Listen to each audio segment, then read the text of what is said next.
ugly game, a lot of ugly stretches.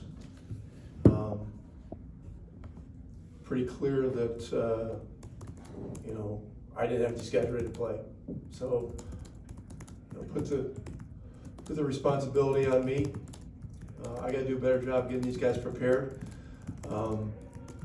It was embarrassing. There were two stretches where our fans booed, and rightly so. And it was, I was ashamed to hear that, but they were right. Second unit guys showed really what this game is about.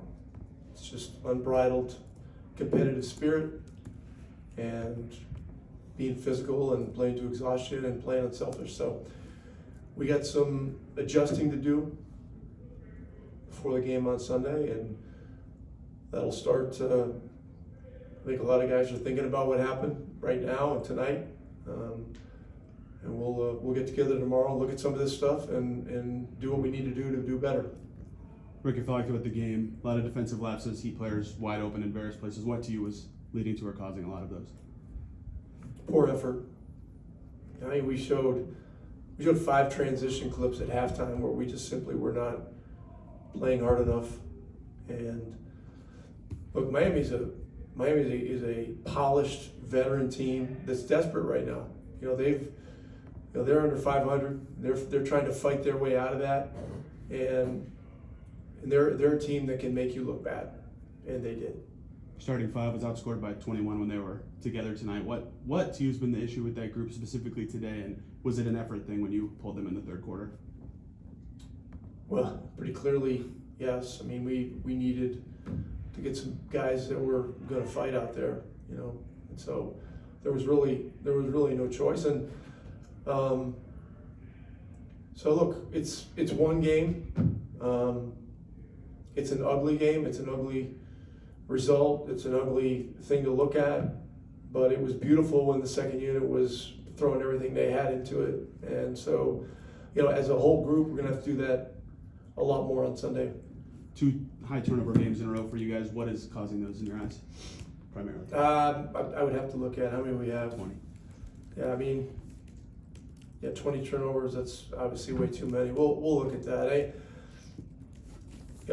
If you're taking the ball out of the net and trying to go score on Miami's half-court set defense or their zone defense, I mean, you're already up against it. They just they protect the paint, and they're physical and they're combative, and so the whole game has got to be played at a level where there's just not the kind of slippage that we saw tonight. How did the first unit react just to being pulled en masse, I guess? And did you see anything positive in the fourth quarter in terms of how they took the message that came from a hockey level shift there? How do they react? Yeah, I mean, basically, did you see? Obviously, when you make that You'll have to ask those guys. I mean, I can't read minds. I mean, if I was one of the starters and part of that, I mean, I'd be embarrassed. That's me if I was out there, but it's been a long time since I've been in an NBA game. So, but you're asking me that question. I didn't go ask those guys individually, sure, how they felt about being pulled, but pretty clearly, being booed twice, by your home fans is cause for alarm. Yes, to delve in a little bit, you mentioned the second unit and the fire with which they played. I mean, what impressed you about some of those guys individually? Obviously, Obi had 21. Just what stood out to you about? Obviously, the effort was very much there. What else did you like about what you saw from those guys? Yeah, it's just the level of fight, competitiveness, spirit, togetherness.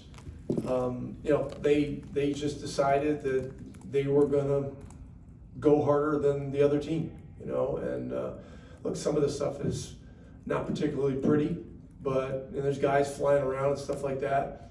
But our fans respond to hard play, and they respond really, really well to hard, unselfish play. And we need more of that on Sunday, from start to finish.